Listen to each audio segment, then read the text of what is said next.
നമസ്കാരം. ഹിസ്ബുള്ളയുടെ ആക്രമണത്തിൽ നെതന്യാഹു തടവി. ഇസ്രായേലിനെ തകർത്ത് ഇറാന്റെ ഡ്രോൺ ആക്രമണം. ഇസ്രായേലിന്റെ ആകാശം ഇനി സുരക്ഷിതമാണോ എന്ന് ചോദിച്ചാൽ അല്ല എന്ന് പറയേണ്ടി വരും. ലോകത്തെ ഏത് മിസൈൽ ആക്രമണത്തെയും തകർത്തെറിയുമെന്ന് അവകാശപ്പെട്ടിരുന്ന അയൺ ഡോം എന്ന പ്രതിരോധ വിസ്മയത്തിന് മുകളിൽ ഹിസ്ബുള്ളയുടെ ചാരക്കണ്ണുകൾ എങ്ങനെ എത്തിയിരിക്കുന്നു?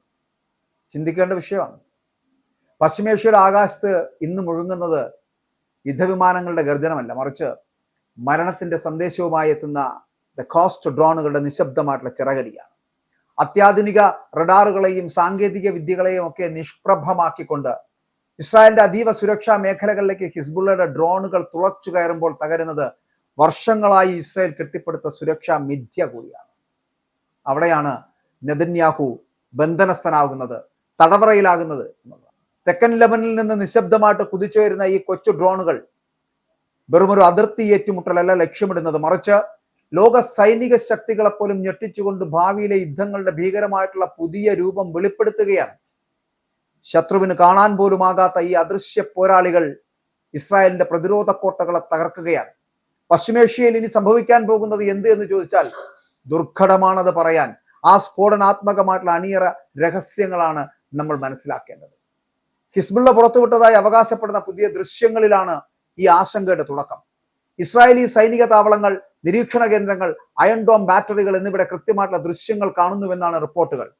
ഔദ്യോഗികമായിട്ട് ഈ ദൃശ്യങ്ങളുടെ ആധികാരികത സ്ഥിരീകരിച്ചിട്ടില്ലെങ്കിലും അവ പകർത്തിയിരിക്കുന്നത് അല്ലെങ്കിൽ അവയുമായി ബന്ധപ്പെട്ട് വരുന്ന വിഷയങ്ങൾ എന്ന് പറയപ്പെടുന്നത്, അവരുടെ ആ പകർന്നു കിട്ടപ്പെട്ട ദൃശ്യങ്ങളുടെ കോണുകളും ആഴവും ഒക്കെ ഇസ്രായേൽ സുരക്ഷാ ഏജൻസികളെ അസ്വസ്ഥരാക്കുന്നുണ്ട് എന്നതാണ്. കാരണം സാധാരണ നിരീക്ഷണ ഡ്രോണുകൾക്ക് പോലും സമീപിക്കാനാകാത്ത അതീവ സുരക്ഷാ മേഖലകളിലേക്ക് ഈ ആളില്ലാ സംവിധാനങ്ങൾ പ്രവേശിച്ചു എന്നതാണ് സൂചന. അതായത് ഇസ്രായേലിലേക്ക് കടന്നു കയറപ്പെടുന്ന ഹിസ്ബുള്ളയുടെ ഡ്രോണുകൾ തകർത്തെറിയാൻ പോകുന്നു ഇസ്രായേലിനെ, നെതന്യാഹുവിനെ തടവിലാക്കാൻ പോകുന്നു.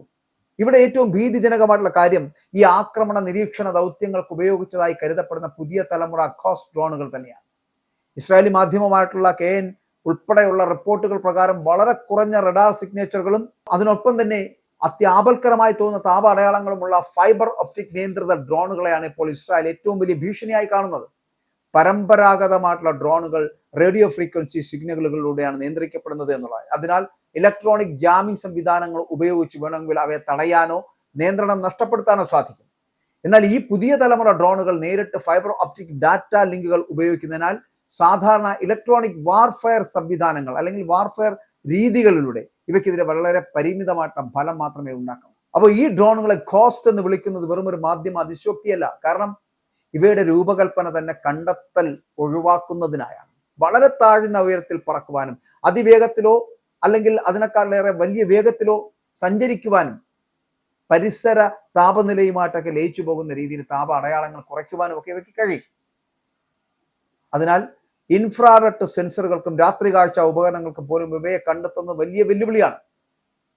അപ്പോൾ ചില സൈനിക വിദഗ്ധർ പറയുന്നത് പരമ്പരാഗതമായിട്ടുള്ള റഡാർ സംവിധാനങ്ങൾ ഈ ഡ്രോണുകളെ പലപ്പോഴും പക്ഷികളോ ചെറിയ പരിസ്ഥിതി ശബ്ദങ്ങളോ ആയി മാത്രം തെറ്റിദ്ധരിക്കാൻ ഇടയുണ്ട് എന്നതാണ്. അപ്പോൾ ഇതോടെ ഇതുവരെ ഇസ്രായേലിന്റെ അഭേദ്യ പ്രതിരോധ കവചമായി കണക്കാക്കപ്പെട്ടിരുന്ന അയൺ ഡോമിന്റെ കാര്യക്ഷമതയെക്കുറിച്ചും പുതിയ ചർച്ചകൾ ആരംഭിക്കുകയാണ്. അയൺ ഡോം പ്രധാനമായിട്ടും റോക്കറ്റുകളും മിസൈലുകളും തടയാൻ രൂപകൽപ്പന ചെയ്ത സംവിധാനമാണ്. എന്നാൽ വളരെ ചെറിയ റഡാർ അടയാളങ്ങളുള്ള അതിവേഗത്തിൽ ദിശമാറ്റം നടത്താൻ കഴിയുന്ന താഴ്ന്ന ഉയരത്തിൽ പറക്കുന്ന പുതിയ തലമുറ ഡ്രോണുകളെ കണ്ടെത്തുന്നത് അതിന് കൂടുതൽ കൂടുതൽ കൂടുതൽ ഈ സങ്കീർണമായിട്ടുള്ള വെല്ലുവിളിയായി മാറുന്നു. അപ്പോൾ പ്രത്യേകിച്ച് ഒരേ സമയം നിരവധി ചെറിയ ഡ്രോണുകൾ കൂട്ടമായി എത്തുന്ന സാഹചര്യത്തിൽ പ്രതിരോധ സംവിധാനങ്ങളുടെ പ്രതികരണ സമയം അത് ഗണ്യമായി കുറയുമെന്ന് സുരക്ഷാ വിദഗ്ധർ തന്നെ മുന്നറിയിപ്പ് നൽകുകയാണ്. ഈ സാഹചര്യത്തിലാണ് ഇസ്രായേൽ സൈന്യം അതിർത്തി മേഖലകളിൽ പുതിയ പ്രതിരോധ സാങ്കേതിക വിദ്യകൾ വിന്യസിക്കാൻ ആരംഭിച്ചിരിക്കുന്നത്. മെച്ചപ്പെടുത്തിയ നൈറ്റ് വിഷൻ സംവിധാനങ്ങൾ, AI അധിഷ്ഠിത ഡ്രോൺ കണ്ടെത്തൽ സെൻസറുകൾ, അതിവേഗ ടാർഗറ്റിംഗ് സംവിധാനങ്ങൾ, ചെറിയ ചലനങ്ങൾ പോലും തിരിച്ചറിയാൻ കഴിയുന്ന ഗ്രൗണ്ട് സർവേലൻസ് റഡാറുകൾ എന്നിവ ഇപ്പോൾ തെക്കൻ ലെബനൻ അതിർത്തിയിൽ വിന്യസിക്കപ്പെടുകയാണ് എന്നുള്ള റിപ്പോർട്ടുകൾ പുറത്തു വരികയാണ്. കാരണം ഡ്രോൺ ഭീഷണി ഇനി വെറും നിരീക്ഷണ പ്രശ്നമല്ല, നേരിട്ടുള്ള ആക്രമണ യുദ്ധത്തിന്റെ കേന്ദ്ര ഘടകമായി മാറിക്കൊണ്ടിരിക്കുകയാണ്. അപ്പോൾ ഇതിനൊപ്പം പശ്ചിമേഷ്യയിലെ ഡ്രോൺ സാങ്കേതിക വിദ്യയുടെ വലിയ മാറ്റവും ലോകം ശ്രദ്ധിക്കുകയാണ്. കഴിഞ്ഞ ഒരു ദശാബ്ദമായിട്ട് അവരുടെ ആളില്ലാ യുദ്ധ സാങ്കേതിക വിദ്യയിൽ വൻ നിക്ഷേപങ്ങളാണ് നടത്തിയിരിക്കുന്നത്. ഷഹദ് സീരീസ് ഡ്രോണുകൾ ഇതിനകം തന്നെ ലോക ശ്രദ്ധ നേടിയിരുന്നു. അതേസമയം ഇറാൻ വിദേശകാര്യ വക്താവ് ഇസ്മായിൽ ബാഖായി ഒരു അഭിമുഖത്തിൽ പറഞ്ഞിരുന്നത് ഇപ്പോൾ അന്താരാഷ്ട്ര തലത്ത് ചർച്ചയാകുന്ന ഒരു വിഷയമാണ്. അതായത് ഇറാന്റെ പ്രതിരോധ സംവിധാനങ്ങൾ അത് തകർത്തെന്ന അമേരിക്കൻ അവകാശവാദങ്ങളെ പൂർണ്ണമായും തള്ളിക്കളഞ്ഞ ഇസ്മായിൽ ബാഖായി ഇറാനിൽ ഇനിയും വെളിപ്പെടുത്താത്ത നിരവധി സൈനിക അത്ഭുതങ്ങൾ ബാക്കിയുണ്ട് എന്നും ഏത് തരത്തിലുള്ള ആക്രമണത്തെയും നേരിടുവാൻ രാജ്യം സുസജ്ജമാണ് എന്നും ആ ആത്മവിശ്വാസം ഞങ്ങൾക്കുണ്ട് എന്നും പ്രകടിപ്പിക്കുകയാണ്. അപ്പോൾ ഇത്തരത്തിൽ ഇറാൻ നടത്തുന്ന ആക്രമണം ഇസ്രായേലിനെ ഒരു ഭാഗത്ത് തളർത്തുമ്പോൾ ഹിസ്ബുള്ളയുടെ ആക്രമണത്തിൽ തകർന്ന് തരിപ്പണമാവുകയാണ് ഇസ്രായേൽ. ഹിസ്ബുള്ളയുടെ ആക്രമണത്തിൽ നെതന്യാഹു അടക്കം തടവിലേക്ക് പോകേണ്ട ഒരു സാഹചര്യത്തിലേക്ക് എത്തുന്നു. ഇസ്രായേലിനെ തകർത്തുകൊണ്ടെത്തുന്ന ഇറാന്റെ ഡ്രോണുകൾ പോലെ തന്നെയാണ് ഹിസ്ബുള്ളയുടെ ഡ്രോണുകളും വന്ന് പതിക്കുന്നത് എന്നുള്ളതാണ്. നിരവധി ഡ്രോണുകൾ ഒരുമിച്ചെത്തി ഇസ്രായേലിനെ തകർത്ത് തരിപ്പണമാക്കുന്ന തരത്തിലേക്കുള്ള യുദ്ധ സമാനമായിട്ടുള്ള സാഹചര്യത്തിലേക്ക് എത്തിച്ചേർന്നിരിക്കുന്നു ഇസ്രായേലിൻ നഗരങ്ങൾ എന്ന് പറയുന്നത്.